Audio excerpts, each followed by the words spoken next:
እናበልና ዝخبركم ተመልከትና ከበም ሐራ ሚዲያ ኮርፖሬሽን መልብ ቋንቋ ትግርኛ ኩል ግዜ ኣብ እዋናዊ ዛዕባ ድሂቡ ናባኹም እንብሎ ቆላሕታ ስያመኡ መደብናዩ ለሙን ኣብ ሓደ ዛዕባ ጻኒሒት ክንገብሪና ናይ ለሙዓንቲ ዛዕባና ዝኸውን ክልቲኦም ሰሜናውያን ህዝብታት ሓድነቶም ዝፍለጥዩ ሓደ ዓይነት ባህልን ቋንቋን ዘለዎም ህዝብታት ምዃኑ ኮይን ግና ሓድነቶም ንኸይቕጽልን ንኽሽርሸርን ብዙሕ እናተሰርሐ ጸኒሕዩ ኮይን ግና ናይዞም ክልቲኦም ህዝብታት በቀሊሉ ዘይብተኽ ምዃኑ በዚ ዛዕባ አንሄለን ሃፍቴን መሳርሕተይ ዮሐንስ ተስፋይን ምስኹም ጻኒሕት ክንገብሪና ክሳብ መወዳእታ ንኽትከታተሉና በኸብረን ዕድም እሺ እምበኣርከስ ዮሐንስ ኣመእተዊ ከም ዝሓበርክዎ ህዝብታት ትግራይን ኣምሓራን ክልቲኦም ሰሜናውያን ህዝብታት ሓድነቶም ዝፍለጥዩ ተመሳሳላይ ባህልን ቋንቋን ሃይማኖትን ዘለዎም ህዝብታት እሞ ዞም ህዝብታት እዚኦም ካብ ዝፈላለዮም ሓደ ዝገብሮም ነገራት እዩ ዝበዝሕ ኩል ግዜውን ኣብ ህንጸት ሃገሩን ዝለዓለ እጃም ዘለዎም ህዝብታት ዛሃገር እዚኣ ጠጠዊላ ካብ ባዕዳዊ መግዛእቲ ነፃ ንኽትወፅእ ክልቲኦም ተረባሪዮም ብፍላይ ከዓ ኩሎም ኢትዮጵያውያን እንትኾኑን ብፍላይ ከዓ ክልቲኦም ህዝብታት ኣብ ታሪኽ ኢትዮጵያ ዓብይ ቦታ ዘለዎም ህዝብታት እዮም هو ከምቲ ዝገለጽኽዮ ዞም ህዝብታት ካብ ዝፈላለዩዎም ሓደ ዝገብርዎም ነገራት እዮም ዝበዝሑ ማለት እዩ መንን ትግራይን ኣምሓራን ማለት እዩ ካልኦት እውን ከምኡ ዝተፈልጠ ኢትዮጵያ ሃገርና ልዕሊ 80 ዝኾን ቋንቋ ከምኡውን ዝተፈላለዩ ብሄር ብሄረሰባት ዝሓዘት ሃገር እያ ማለት እዩ ዞም ብሄር ብሄረሰባት እንግዲህ ከም ትፈልጥዮ ብሓባር بسلام بحاوراويነት بمرዳእ ብዙሓት አሽሓት ዓመታት ዝጸንሑ ህዝብታት እዮም ማለት እዩ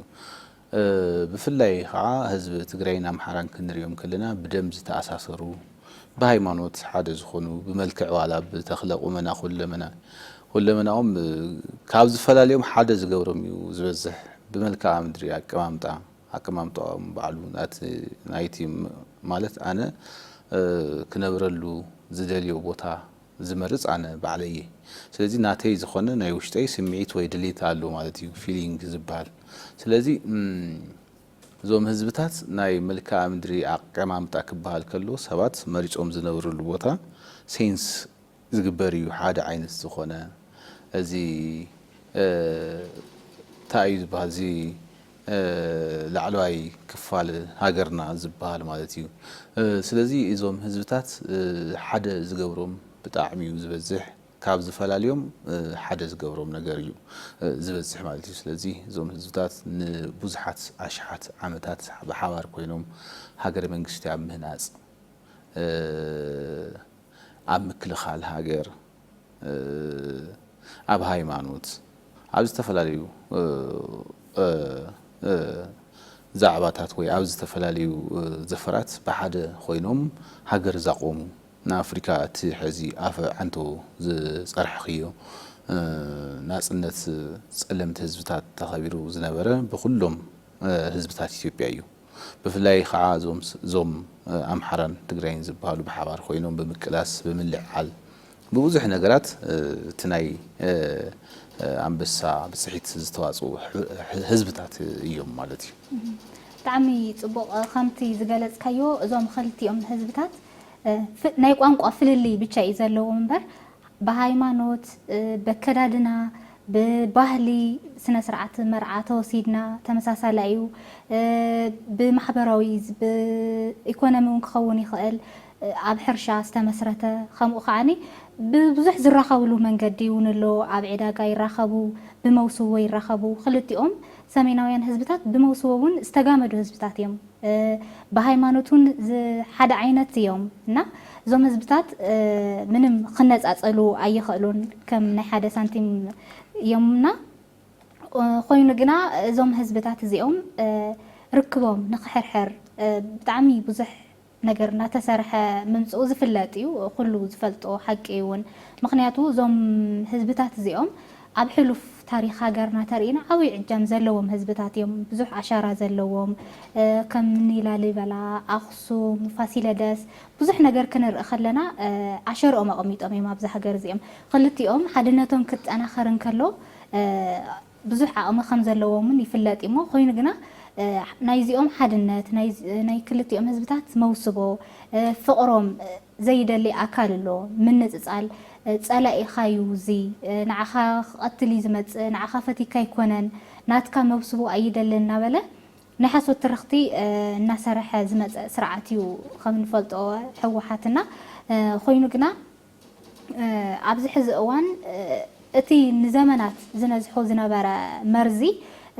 ኣብዚ ሕዚ እዋን ዝፈለጥዎ ይመስለኒ እዞም ክልተ ህዝብታት ምንም ክፈላለዩ ኣይኽእልን እከለኢኻ ዘይኮነ ብመውስቦ ሓደ እዮም ብባህሊ ሓደ እዮም ካብ ዝፈላለዮም ሓደ ዝገብሮም ነገር እዩ ዘሎ እሞ ኣብዚ ሕዚ እዋን ፅቡቕ ነገር ኣሎ ፅቡቕ ምቅርራብ ኣሎ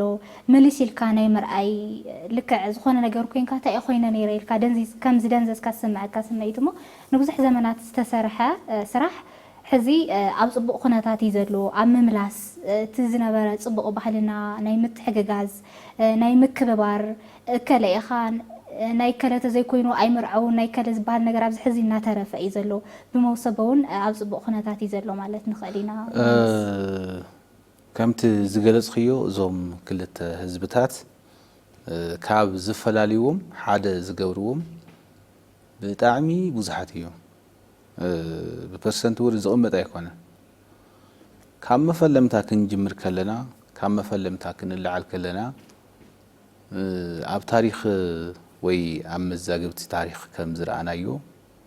ሓደ ቋንቋ ዝነበሮም ህዝብታት እዮም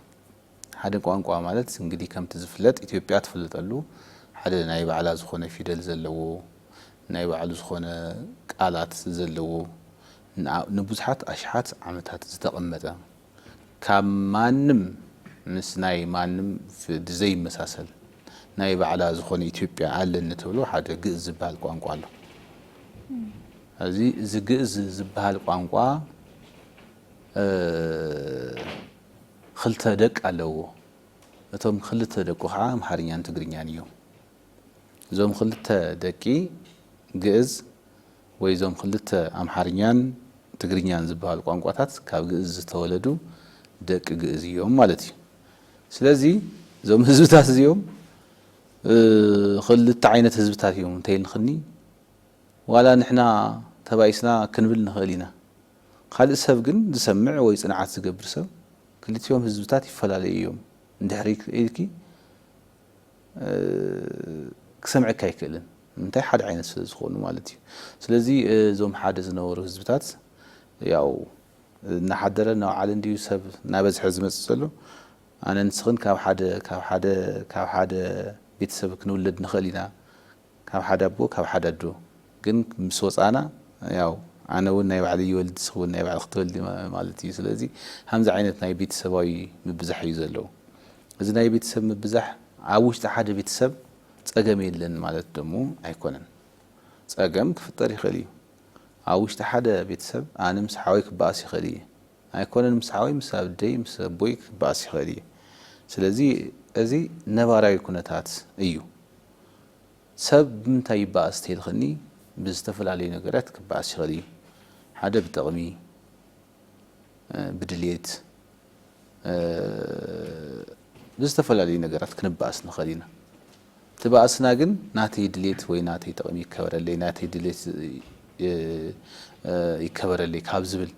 እዩ እምበር ናተይን ናትኽን ሕውነት ክፈዓቕ ኣይኽእልን ምክንያቱም ካብ ሓደ ኣቦ ካብ ሓንቲ እኖ ስለ ዝተወለድና ማለት እዩ ስለዚ ናይ ኣምሓራን ናይ ትግራይን ህዝብታት ሓድነት በዚ ኣምሳል እዩ ክዝረብ ዝኽእል ናይ ሓደ ኣዶ ናይ ሓንቲ ኣዶ ናይ ሓደ ኣቦ ደቂ እዮም እዞም ህዝብታት እዚኦም ከምቲ ኣንተ ዝገለጽናዮ ኣሕዋት ኣብ መንጎ ኣሕዋት ፅልኢ ይለዓል እዩ እዚ ፅልኢ ዝተፈላለየ ሽም ክወሃቦ ይኽእል እዩ ዝተፈላለየ ትሕዝቶ ዘለዎ ክኾን ይኽእል እዩ በዚ መሰረት ባእሲ ይፍጠር ነገር ግን ከምቲ ዓንተ ዝገለጽኽዮ ሓደ ከም ዘይነበሩ ሓደ ከም ዘይኮኑ ዝረቡ ዝውጋዑ ወረታት ክህልው ይኽእል እዮም እዚ ናይ ምንታይ ድልየት እዩ ናይ ኤሊታት ድልየት ናይ ጥቕመኛታት ድልየት كمون عمتو كمت زغلط خيو زوم حزبتات حاده نكخونو زيدليو አካላት አለው ንሶምውን ናይ ባዕሎም ዝኾነ ኻል እድሊት ስለዘለዎም እዩ ኢንተረስት እንዲ ሰብ ዘባስ ዘሎ እንኳን አይኮነን ናብዚ አውሽጥ ሓደ ቤተሰብ ኣብ ሃገራት አመንጎ ሃገራት ኮ ዝብላዓል ዘሎ ባስ ኢንተረስት እዩ ስለዚ ናይ ሓደስ ኢንተረስት ንምኽባር ንምዕቃብ ናይቲ ኻሊ ኢንተረስት ናይ ምጽዓን ናይ ምድፍጻጽ ኩነታት ኣብ ዓለም ላይ ይረአዩ ዝውን ዞም ክልተ ህዝብታት ምንም ዘባሶም ነገር አይህሉን ሑነቶም ዝፍዕቆ ነገር አይህልም ባሲ ነባራዊ እዩ ክላዓል ይኸሊ ነገር ግን ናይ ዘለዓለም ባስ አይኮነን ለም ትባስ ናጋ ተዕረቕ ከበብእዋኑ ከምት ዝላዓል ከምት ዓንቶ ዝገልጽናዩ ማለት ስለዚ ኣብ መንጎዞም ህዝብታት ሓድነቶም ግን ክፈላሊ ወይ ንዘለዓለም ክንጽል ዝኽእል ኃይሊ ማንም ከሉ አይኸለ ማንም ይኹን ማን ዋላ አነን ይኹን ዋላ ዝኾነ ይኹን ኃይሊ ካብ ውልቀስ ካብ ኃይሊ ማለት እዩ ስለዚ ኣብ መንጎዞም ህዝብታት ጎንፂ ንኽልዓል ዓበይቲ ጻዕርታት ተገይሮም እዮም ዓበይቲ ክያዱታት እውን ተኸይዶም እዮም እዚ ግን ናይ መን ድሌት እዩ ናይ ኤሊታት ድሌት እዩ ዝተፈላልዩ ናይ ፖለቲካ ራእያ ኣመለኻኽታ ዘለዎም ክህሉ ይኽእሉ እዮም ነቲ ናይ ፖለቲካ ድሌት ንምስኻዕ ክልተ ህዝብታት መባኣስ ግን ኣይፋሉን ጽቡቕ እውን ኣይኮነን ግን ኸ ተፈላልዮም ዶ ተፈላልዮም ክፈላልዩ ኣይክእሉ ስለዚህ ይኽእሉ ንምንታይ بدم ዝተኣሳሰረ ዓንቶ ነገርኩ ግዝ ባላቦ ነይርና ግዝ ክልተ ደቂ ወሊዱ من አምሓርኛን ትግርኛን ወሊዱ ስለዚ ዞም ክልተ ህዝብታት እዚኦም ደሞም ሓደ እዩ ማለት እዩ ኣብ ከይዲ ናብራ ዝተፈጠረ ቋንቋ ክልተ ቋንቋ እምበር ሓደ ዓይነት ህዝብታት እዮም ማለት እዩ ለዛውም ኣብ ከረናት ኣብ አክራናት ወይ ኣብ ጎቦታት ዝነብር ህዝቢ ተባሂሉ ዝፍለጥ ማለት እዩ እዚ ህዝቢ ሓደ ዝኾነ ህዝቢ ማለት እዩ ምንም ከለርና ኮ ሓደ ዓይነት እዩ ክፈሊና ዝኽእል የለን ሃይማኖትና ሓደ ዓይነት እዩ ፊሊንግና ሓደ ዓይነት ምግብና ባዕሉስ ድሌትና ናይ ምግብ ድሌትና ሓደ ዓይነት እዩ ስለዚ መን ይክፈሊና ዝኽእል ማንም ክፈልዩ ኣይክእልን ማለት እዩ ማንም ዝመፀ ይኹን ይምጻእ ናብነት ን20 ሸውዓተን ወይ 30 ገለን ዓመታት በት ዝነበረ ኃይሊ እቲ ዝነበረ ዓድ ክመርሕ ዝነበረ ኃይሊ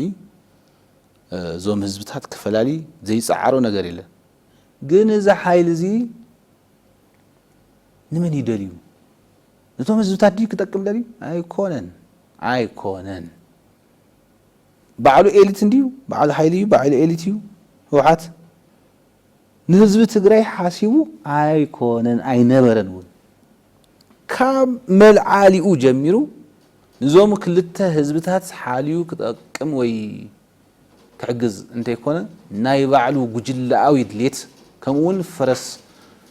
ናይ ግብጽ ስለ ዝኾነ ከምቲ ትፈልጥዩ ዓድና ኢትዮጵያ ብጣዕሚ ዝተዓደለት መልክዓ ምድራ ዝተዓደለ ኣየር ጸባያ ዝተዓደለ ሃፍቲ ተፈጥሮኣ ዝተዓደለ ዝተፈላለዩ ሃፍትታት ኣለዎ ካብ መሬት ካብ ንረኽቦም ተፈጥሮ ካብ ዝህበና ሃፍትታት ሓደ ማይ እዩ ማይ ከዓ ናይ ዓለምና ናይ ፖለቲካ ምህዋር እናኾነ መጽኡ ዓለም ብፖለቲካ እናተዘወረት እያ ዘላ ስለዚ ናይዚ መዘወሪ ኃይሊ ኮይኑ ከዓ ኣብ መንጎ ግብጽን ኢትዮጵያን ተላዒሉ እዩ ግብጽ ንብዙሓት ኣሽሓት ዓመታት ባዕሉ ትራምፕ ታዩ ኢሉ በቀደማይ ናይል ማለት ጊዮን ማለት ናትና ሩባ ጊዮን ወይ ናይል ሩባስ ካብ ናይ ግብጽ እዩ ዝመስለኒ ዝነበረ ኢሉ ክንደየ ናይ ፖለቲካል ኢንስትሩመንት ከም ዝተጠቐሙ ክርዳእክ ይኽእል እዩ ሶ እዚ ናይ ማይ ድሌት ናይ ማይ ፖለቲካ እንታይ ወሊዱ ማለት እዩ ስጋኣት ስለ ዘለዎም እንበዓል ግብጽ ዝተፈላልዩ መሳርሕታት ወሊዶ ማለት እዩ ከም ህግደፍ ይባል ዝኣምሰለ ናይ ኤርትራ ውድብ ከም ሕወሓት ዝኣምሰለ ከዓ ናይ ኣብ ትግራይ ውሽጢ ኮይኑ ትግራዋይነት ስምዒት ዘይብሉ ኢትዮጵያዊነት ስምዒት ዘይብሉ ዘይተፈጠረሉ ናይ ባንዳ ስምዒት ዝሓዘ ተለኣኺ መን ወሊድዎ ህግደፍ ወሊድዎ ስለዚ ናይ ውላድ ንግብፂ ማለት እዩ እዚ ኣብ ሞንጎ ኢትዮጵያውያን ኣይኮነን ኣብ ሞንጎ ኢትዮጵያውያን ናራናዩ ነርና ታሪክ ኮና ዘከርና ነና ኣብዝና ተቀረጽና ትዝ ይብለክ ተኮይኑ ኣብ ሞንጎ ሰብኣይን ሰበይትን ኣትዩ ዘባስ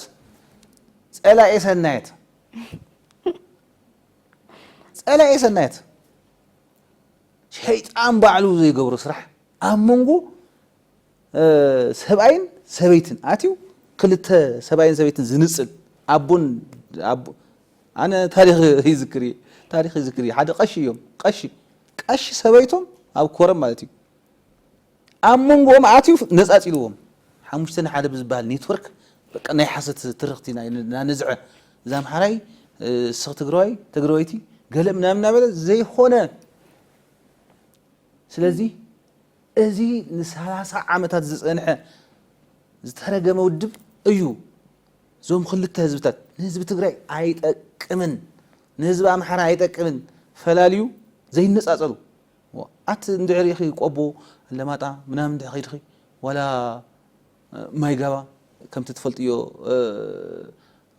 ሑመራ ገለን መን እዩ ዘይተዋለደ ከውኑ ኣይክልንኮ ሰብ ካብ ሰብ ይውለድ እዩ ሓደ ዝኾነ ህዝቢ እናበልና ሓደ ዝነበር ፈላልዩ ክልቲኦም ህዝብታት ባእስ ከም ዝኾኑ ዝገበረ ፓርቲ እዩ ማለት እዩ እዚ ናይ ጸላኢ ስራሕቲ ዝሰርሕ ዝነበር ተላኣኺ ስለ ዝኾነ ተላኣኻ ንኸብድ እምበር ንቐጻሊ ወለዶ ኣይሓስብን ንዝክሮ ነርና ንዛረቦ ነርና ኣብዚ ታይና ኢልና ደቆም ዘሪፎም ናብ ዶላር ቀይሮም ገንዘብ ዋህሊሎም ኣብ ወጻኢ ኣቐሚጦም ደቆማው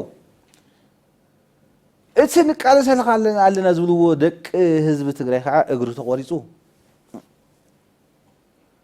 ሸም እኮ እዩ ብጣዕሚ ብዊልቸር እናተደፈስ ሕዚ እውን ኩናት ይውልዕ ኣለዉ ኩናት ይደልዩ ኣለዉ እዚ ናይ ተላኣኺ ናይ መወዳእታ ናይ ተላኣኽነት ናይ ባንዳነት ናይ መወዳእታ ሃይ ሽሙ እዩ ማለት እዩ ስለዚ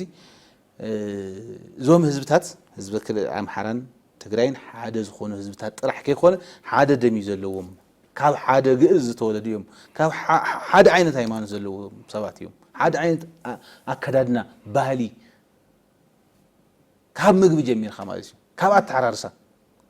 ኩሉ ነገሮም ሓደ ዝኾኑ ህዝብታት እዮም ማለት እዩ ስለዚ እነዞም ህዝብታት እናነጻጸለ ዝመጽእ ሓደ ዋና ሞተር ዝነበረ ኤሊት ህወሓት ዝበሃል ርጉም እዩ ካልኦት እውን ግን ኣለዎ የለውን ማለት ኣይኮነን ህወሓት ጥራሕ ኣይኮነን ካልኦት እውን ዝተወለዱ ናይ ባዕሎም ዝኾነ ድሌት ጥራሕ ዘለዎም እቲ ድሌቶም ንኽሳጋዕ ክልቲኦ ህዝቢ ምግጫው ዝደልዩ ሰባት ኣለዉ ካብ ውልቀ እስካብ ውድብ ተወዲቦም ብኣና እውን ብኣቶም እውን ኣለዉ ሆይ ዝብሉ ከም ኳስ ጨዋታ ግን ወዲ ሰብ እዩ ዝጠፍእ ዘሎ ስለዚ እዚ ክቕፅል ኣይክእልን ኣይከውንን ከዓ ናጋ ንጉሆ ካልእ መዓልቲ እዚ ህዝቢ ተመሊሱ ሓደ እዩ ዝኾን ምክንያቱም ተዋሊዱ እዩ ምክንያቱም ሓደ ዓይነት ህዝቢ እዩ ምክንያቱም ሓደ ዝገብሮ እዩ ዝበዝሕ ልዕሊ 9 ዝኾነ ማለት እኮ ዲኤንኤ ክምርመር ከሎ ልዕሊ 9 እንተኮይኑ ወድኺ እዩ ማለት እዩ ስለዚ እዞም ህዝብታት ልዕሊ 9 ሓደ ዝገብሮም ነገር እናሃለወስ ክበኣሱ ኣይክእሉን ኣብ ዘመናት እንኳን ኣይኮነን ኣብ ህዝብታት ኣብ ቀንዓንቶ ከም ዝነገርኩኪ ኣብ ደቂ ክልተ ደቅኖ ዝኾኑ ሰባት እውን ይለዓል እዩ ጎንፂ ይለዓል እዩ ይፍጠር እዩ እዚ እዩ ዘሎ ስለዚ እዞም ህዝብታት ከም ዳዓንቶ ዝገለጽኽዮ ሓደ ናብ ዝገብሮም እናተረድኦም ይመጸሉ ህዝቢ ትግራይ ሕዚ ዓኽንትፍ ይብሎ ኣሎ ነቲ የጓንጾ ዝነበረ ኤሊት ስለዚ ኣባና እውን ሰላም እዩ ዝደሊ ናይ ህዝቢ ትግራይ ናይ ህዝቢ ኣምሓራ ህዝቢ እውን ሰላም እዩ ዝደሊ ምስ ህዝቢ ትግራይ ወገናቱ ብሓደ ምንባር እዩ ዝደሊ بحد أكسم تيون مسعم من يزيدلي عندي دبر دامو أبونا رجع إلى معنتي من يكيدو كسالم زيدلي كهلو أي خل لا لي بلاك مس زيدلي تقرأي من يو كريستيان زخون ناي فاشل جنبتات ناي نجستات ناي هاسيات بوتا كري زيدلي من يو عندي أي هاسي هنسنديهم متى ما تقتلهم أي أزي تدرس اليوم نسبة تاتيب يأكلوا أب مقدلا عصهم تنزولوا እዚ ኩሉ ነገር ሓደ ዝገብረና ስለ ዝኾነ ክፈላለየና ኣይክእልን ካብ ገነት ዝወፅእ ኢልና ንኣምነሉ ኣነ ከም ክርስቲያን ጊዮን ዝበሃል ሩባ ናተይ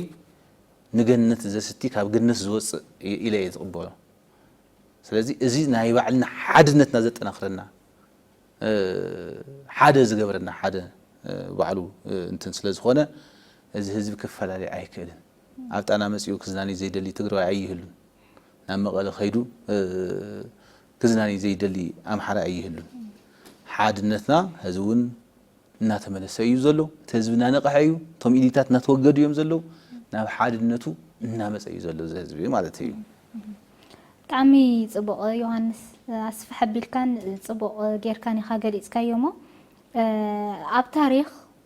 ህዝብን ህዝቢ ፀላኢ ኮይኑ ኣይፈልጥን መኒው ፖለቲከኛታት እዮም ኩሉ ግዜ ዓመፅ ዘልዕሉ ኩናት ዘልዕሉ ህዝብን ህዝቢ ዝነፃፅሉ ንሶምን ካብ ናይ ባዕሎም ኢንተረስት ዝተለዓለ እዩ ንህዝቢ ሓለይሞ ኣይኮነን ዝሓለፈ ኩናት ርኢናዮ ኢና ህዝቢ ትግራይ ሕዚ እውን ተዓዚብዎ ኣሎ ሕዚ ኮ ኩናት ክለዓል እንከሎ ካብ ትግራይ እናወፀና ዝሃድም ዘሎ ተረዲእዎ እዩ ምንም ሕወሓት ንዕኡ ከም ዘይጠቕሞ ፅልኢ ኩናት ኩሉ ግዜ ከም ዘይጠቅም ህዝቢ ትግራይ ሕዚ ተረዲእዎ እዩ ነቂሑ እዩ ማለት ጀግና ኢኻ ኣይትሽነፍን ናበለ በቃ ኩሉ ግዜ ኣብ ኩናት ንኽነብር እናሰበኸ እዩ መፅኡ እዚ ሕወሓት ዝበሃል ጉጅለ በቃ ሕወሓት ብቻ እዩ ንኢትዮጵያ ከመሓደር ዘለዎ ህዝቢ ትግራይ ብቻ ኢኻ ጀግና እናበለ እናሰበኸ ኣብ ልዕሊኡ በቃ ብኩናት እዚ በቃ ብዓመፅ ብናይ ሓሳብ ብምይጥ ብናይ ሓሳብ ፍልል እኮ ይህሊ ኣሽንኳይ ከም ሃገር ዓንቶን ገሊፅካ ኢኻ ኣብ ሓደ ገዛ እውን ናይ ሓሳብ ፍልልን ጎንፅን ባእስን ኣሎ እዩ ግን ሓሳብካ ትፈልይ ከዓ ኩሉ ግዜ ብናቶም ግዜ ብሱሳታት ብረታ ልዕሎም ናብ በረኻ ምእተው ኣይኮነን ሕዚ ዘለና 21 ክፍለ ዘመን ይሰልጠነ እዩ ኣብዚ ሕዚ ይሰልጠነ ብዙሕ ናይ ሓሳብ ፍልሊ ኣብ ዘለዎ ፀላእቲ ኮይኖም ሃገር ዝብፅብፁ ዘለው ተረኺቦም ኣይመያየጡን ግን መን እዮም እቶም ህዝብታት ግን ይቀታተሉ እቶም መራሕቲ ግን ይራኸቡ እና ካብዚ ምርዳእ ይከኣል እዩ ህዝብን ህዝቢ መቸም ፀላኢ ይኸውንን ብፍላይ ከዓ ገሊፅካዮ ኢኻ ህዝቢ ትግራይን ህዝቢ ኣምሓራን ብጣዕሚ ብዙሕ ዘራኸብ ኣለዎ ዝተዋለደ እዩ ዝተዛመደ እዩ ሓደ ዝኾነ ባህልን ቋንቋን ከምኡ እውን ሃይማኖትን ዘለዎ ህዝቢ ዝተዋሰበ እዩ እና ነዚ ምንፅፃል ብጣዕሚ ከቢድ እዩ እቲ ህዝቢ እውን ሕዚ ተረዲእዎ እዩ ማለት ህዝቢ ትግራይ ህዝቢ ኣምሓራ ባይዞይ ብጣዕሚ ሓቋፊ እዩ ምንም እቶም ኣብቲ ህዝቢ ትግራይ ዝነበሩ እሌታት ህዝቢ ኣምሓራ ፀላኢኻ እዩ ንዓኻ ክጭፍጭፍ እዩ ዝመፅእ ፈቲካ ኣይኮነን እናበለ እናሰበኾ ፀኒሕ እዩ ነቲ ህዝቢ ህዝቢ ኣምሓራ ግን ኩሉ ግዜ ሓደ ኢና ሓወይ ኢኻ እናበለ እዩ ሓቋፋይ ህዝቢ እዩ ተስታውስቲ ኮይንካ በቲ ኩናት ካብ ኣላማጣ ናበይ ድዮም ዝሃድሙ ዝነበሩ ካብ ትግራይ ናብ ኣላማጣ እኮ እዮም ዝኣትዉ ዝነበሩ ህዝቢ ኣላማጣ ጨፍጭፍዎም ዲሻው ስኽትቀትለኒ ኢኻ መፂኻ እኮ ይብሎን ሓቂፉዎ እዩ ዝሕብሕቦ ዝነበረ ክንደየናይ ሓቋፋይ ምዃኑ ናብቲ ኩናት ንርኢ ነርና ኢና እሞ ካብዚ ንርዳእ ንኽእል ኣይንጨኻኸንን ኮይኑ ግና ግን ንኽንባላዕ ንንባዕልና እንትን ክንብል ዝገብሩ እዞም እሊታት እዮም ፖለቲከኛታት ይሓልፉ እዮም እንዴ ሕወሓት ዝበሃል 27 ዓመት ገዚኡ ሕዚ የለን ተረዲእካ ህዝቢ ንህዝቢ ግን ኣሎ ህዝቢ ትግራይ ዝበሃል ኣካል ኣሎ ህዝቢ ኣምሓራ ኣሎ እዚ ከም ዝሓልፍ ኢና ክንርኢ ዘለና ፖለቲከኛ እዩ ናይ ባዕሉ ኢንተረስት ኣለዎ ንባዕሉ ጥቕሚ ክብል ዘራምዱ ሓሳብ ኣሎ ግን መጥቀሚ እቲ ህዝቢ ከዓ እንታይ ይገብሮ መጥቀሚ ይገብሮ ማለት እዩ እና እቲ ህዝቢ ሕዚ ነቕሒ እዩ ተረዲእዎ እዩ ቀደምታ እዩ ሕወሓት ተናጌርካ እንታይ ዝብለካ ባንዳ እዩ ዝብለካ ካብኡ ምውፃእ ኣይከኣልን በቃ ልክዕ ናይ መፅሓፍ ቅዱስ ቃል ከምዘይትደፍሮ ሕወሓት ዝበሎ ካብኡ መስመር ምውፃእ ኣይከኣልን ነይሩ ሕዚ ግን እንዲ ኣደባባይ ወፂኦም እዮም ብጣዕሚ እዮም ሙድ ዝሕዙ ብጣዕሚ እዮም ዝስሕቕሉ ሕዚ ሕወሓት መግለፂ ክብል ከሎ ኣብዚ ማሕበራዊ ሚድያ ኮሜንት ምናምን ረአ ሓንቲ ፖዚቲቭ ኮሜንት ኣይትረአን ምክንያቱ ነቕሒ እያ ብዙሕ ዓመት ነጊድሉ እዩ ነቲ ህዝብና ሕዚ ግን እዞም ህዝብታት እዚኦም ንቡር ዝነበረ ሓድነቶም ብጣዕሚ ንኽጠናኸር ዋናው ነገር ህዝቢ ንህዝቢ እዩ ዝኾነ እዋን ተጀሚሩ ነይሩ ተስታውስቲ ኮይንካ ካብ ትግራይ ኣብ ባህር ዳር ከይዶም ይስብሰቡ መናእሰያት ምናምን ኣብ መሬት ዝወረደ ስራሕ ክስራሕ ኣለዎ ህዝቢ ንህዝቢ ካብ ክልቲኦም መናእሰያት ኣምፂኦም ዘተ ምግባር ሓድነቶም እዚ ስፖርታዊ ውድድር ክኸውን ይኽእል ከምኡ እውን አንተ ከም ዝሓበርካዮ ካብ ክልል ኣምሓራ ናብ ኣክሱም ፅዮን ኣክሱም ከይዱ ምስላም ካብ ትግራይ እውን ናብ ላሊበላ ከምኡ እውን ጥምቀት ክመፅእ እንከሎ ኣብ ጎንደር ምኽባር እዚ ብጣዕሚ ክስራሕ ኣለዎ ማሕበራዊ ሚድያ እዞም ምሁራን ዝበሃሉ ወገናትን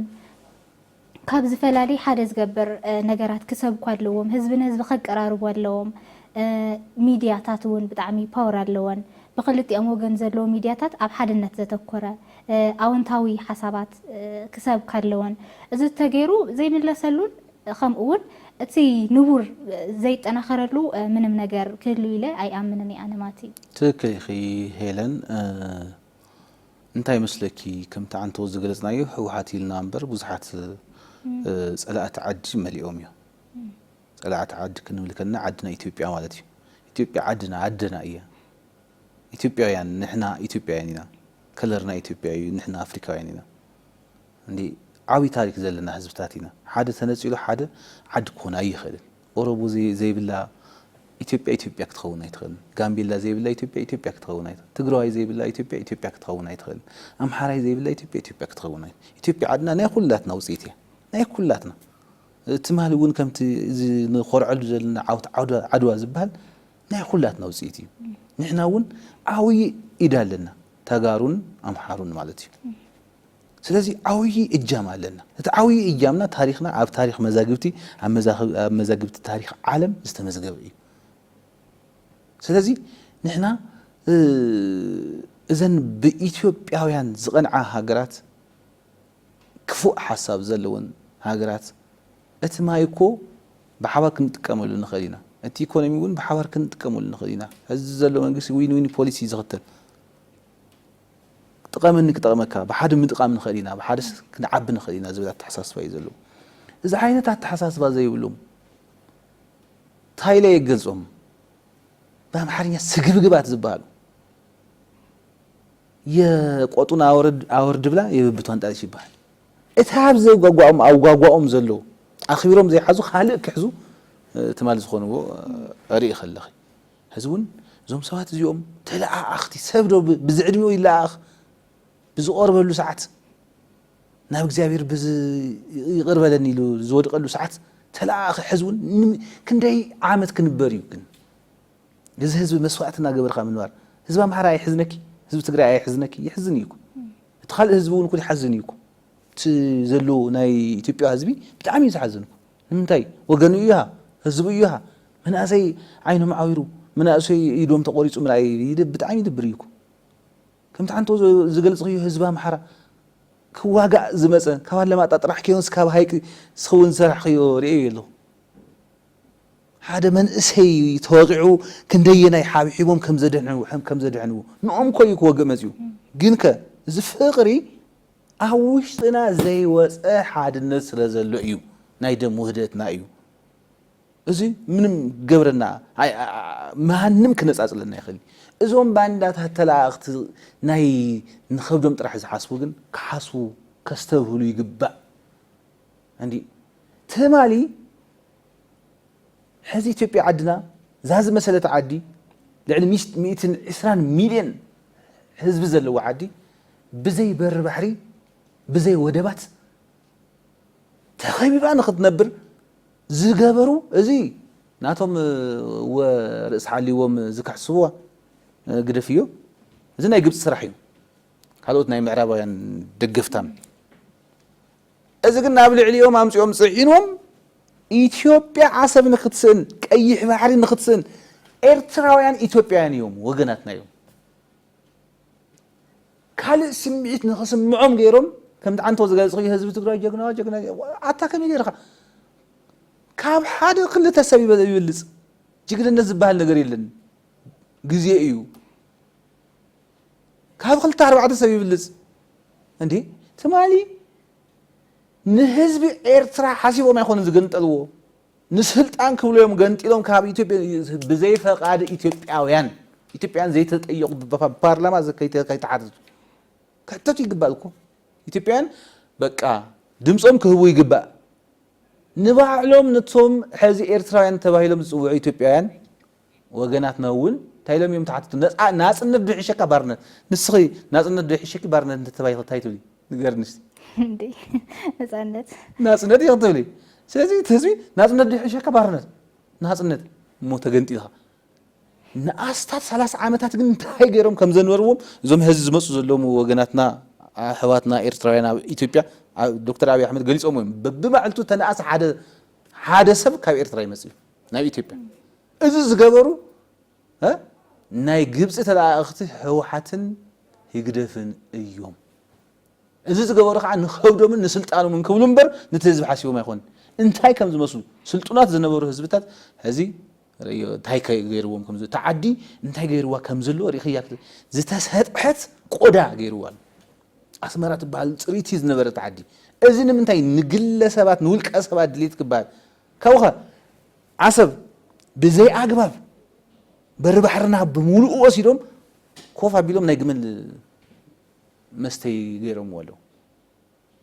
ንኣቶም እውን ኣይኮነ ንህዝቢ ኢትዮጵያ እውን ኣይኮነ እዚ ሁሉ ዝግበር ዘሎ ሽርሒ ናይ መን እዩ ናይ ግብፂ ሽርሒ እዩ ናይ ሓደ ሕማቕ ምዕራባውያን ተንኮል እዩ ኢትዮጵያ ንኸይተዓቢ ልዕል ከይትብል ማለት እዩ ስለዚ ኣብ መንጎ ኢትዮጵያ ኣብ መንጎ ህዝቢ ትግራይን ኣብ መንጎ ህዝቢ ኣምሓራን ከዓ ሓድነቱ እንድሕር ደኣ ሓይሉ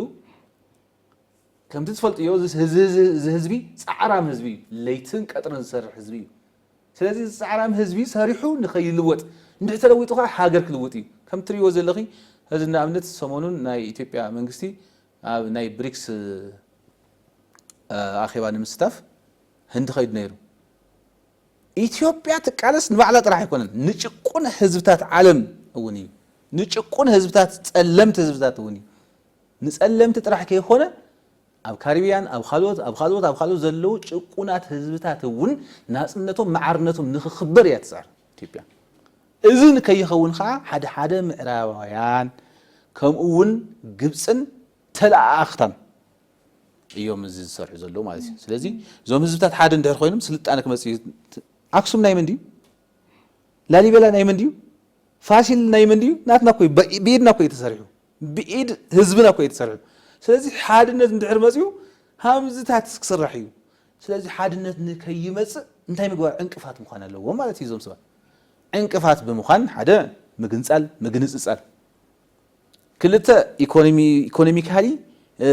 ምድቃቕ እቲ ህዝቢ ብኢኮኖሚ ክደቅቕ ምግባር ብትምህርቲ ክደቅቕ ምግባር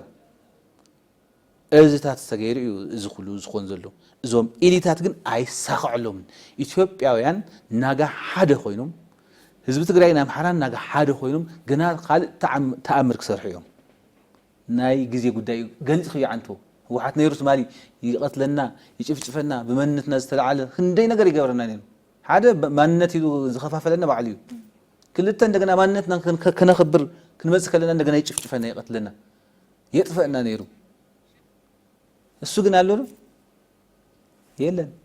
ህዝብ አምሓራ አሎ ህዝብ አለማጣ አሎ ህዝብ ዑመር አሎ ክነብር ንነብሪና ስለዚህ ናጋ ሓድሽ ታሪክ ክምስረት እዩ ናጋ ሓድነቱ ብጣዕሚ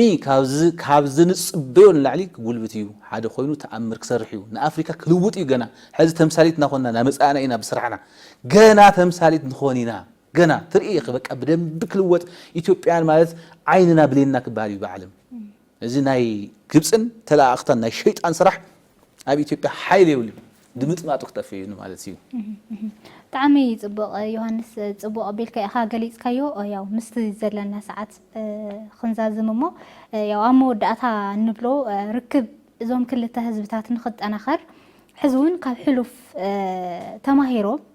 እዞም ህዝብታት ባዕሎም ከምኡ እውን እዞም ምሁራን እቲ ዝብልዎ ዝነበሩ በልበል